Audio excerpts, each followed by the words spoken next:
Mexico City, on the way to the state of Oaxaca, we see along the roadside two little brothers, one 7 and the other 8 years old. You might think they're working, and they are, but they really enjoy it. Here at a mountain stream, a little girl is being taught to wash clothes. This looks like work too, but the children of Mexico do not think so. They have very few toys, and so after school and in the summertime when there is no school, they play by helping their mothers and their fathers. Another familiar sight is a cart called a carreta. This one has an axle made from the rear end of an old automobile. And these 3 laughing Mexican boys are going out to help their father with his work in the fields. Like the men and the women and the children of Mexico, the burros do their share of the work too. These, on a street in the city of Oaxaca, are carrying huge loads of corn stalks. After the corn has been harvested for the making of tortillas and other food products, the stalks are gathered and sold as food for the burros and the oxen.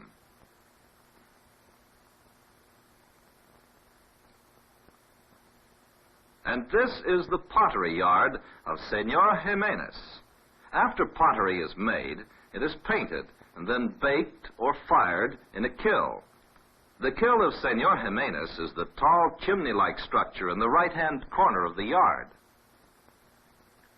Senor Jimenez says that members of his family have operated the same place for more than 100 years.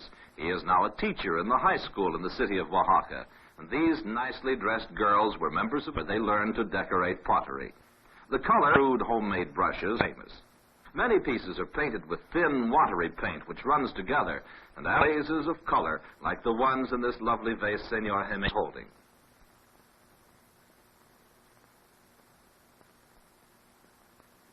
The potter's wheel is a very ancient device for the making of vases and other turned ware. Of course, in the large factories in the cities of Mexico, modern machinery is used, and their product compares favorably with pottery made in the United States. In the country districts, however, and even in the cities and the small shops, the potter's wheel is still in daily use.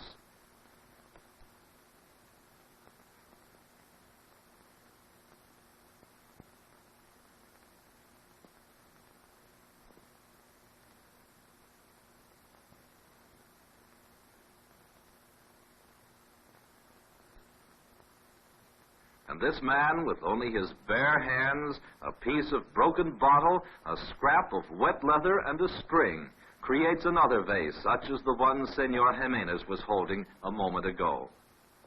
The string is used to cut the finished vase from the unused clay. By laying it against the bottom of the vase and holding tightly to only one end, the turning of the wheel pulls the string through and gives a clean, absolutely horizontal base. And the motive power? The feet.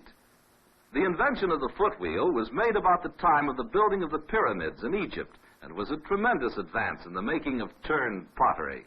It left both hands free for the forming of the piece being made, and a smoother and much more symmetrical job could be done. The Spaniards introduced this type of pottery making when they came to Mexico about 400 years ago. Before that, the Indians were using a much more primitive method, and this primitive method in one particular district still survives today. Here, in the little village of San Bartolo Coyotepec, is the home of Rosa and her children. In this little village, more than half the people devote their lives to the making of the black pottery of Coyotepec, and they still use the ancient method of their forefathers. The cantaro, which we see here on the ground, is a round pot with a narrow neck, so made that it can be carried upon the head or shoulders, filled with water without spilling. Rosa is a Zapotec Indian, and she wears her rebosa not as a shawl, but as a turban in the manner of her people. And then, with a lump of clay dug from a pit near her home, Rosa begins the making of a cantaro.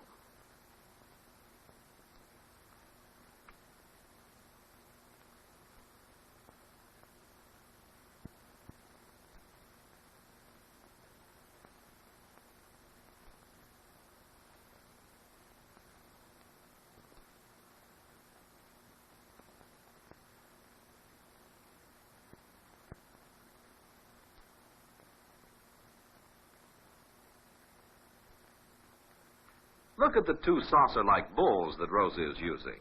One is upside down, and the other right side up, and the pot rests in the one on top. This strange device for the making of turned ware was used by many primitive peoples all over the world, long before the potter's wheel with foot power was thought of.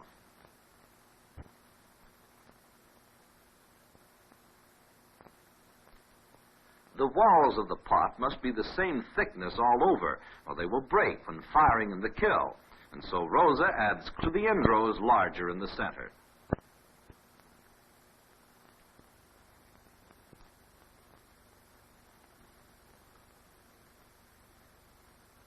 And here's a really close look at the two saucer-like bowls in which the pot is being made. They've been constantly spinning without ever slipping off. The two bowls must be of the same size and curvature to work properly and must fit the bottom of the contado being made. The neck, which Rosa is putting on now, is very important.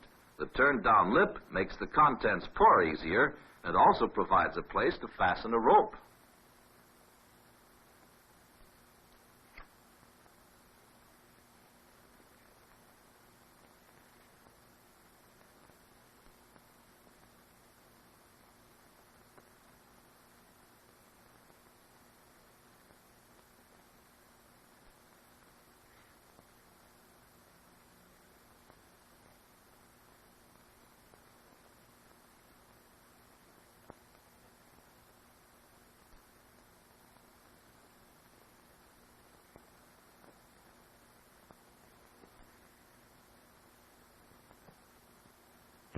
After the pots have dried overnight, they are put out in the shade of a tree to warm slightly.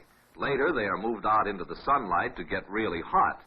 When they are put into the kiln, they must be just as hot as the oven, under which a slow fire has already been burning. Any sudden change of temperature would crack the pots and ruin them. The oven of the kiln is just a round hole in the ground lined with adobe bricks. Here, the dark gray pots are placed and propped against slipping or rolling with bits of broken pottery from previous firings. When the oven has been filled, it is covered over with other broken pieces, and then the actual firing begins.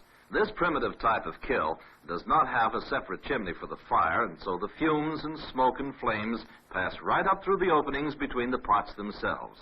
In this terrific heat, only an overnight firing is necessary, and the combination of the wood smoke and the dark gray clay makes the pots black.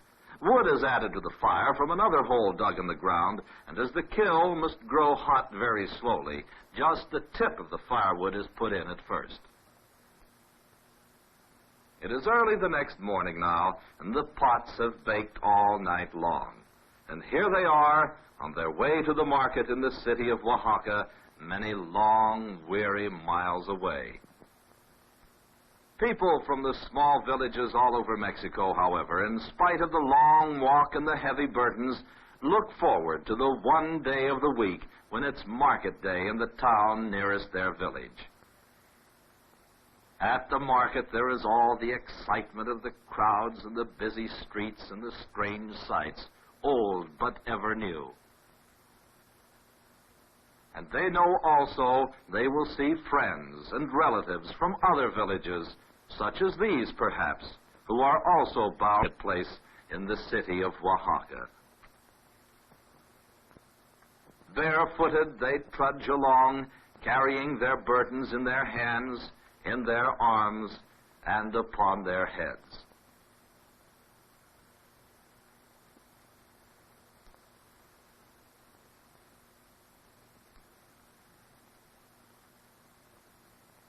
On other roads from the distant countryside come, looking forward to a day of happiness and pleasure. On foot and on their burros, they stream past as we pause for a close look at the many types of Zapotec Indians who live in the state of Oaxaca.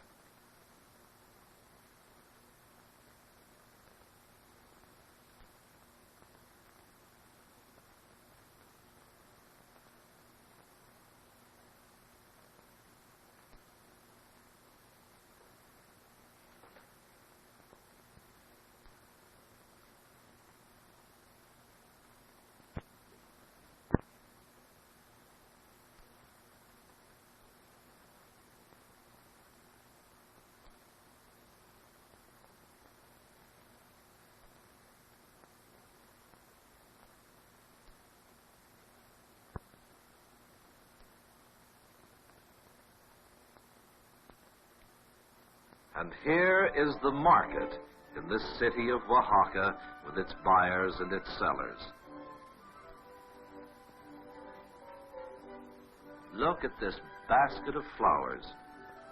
All the Indians love flowers and skimp on food sometimes to buy them. And through the crowded, busy streets come the pots.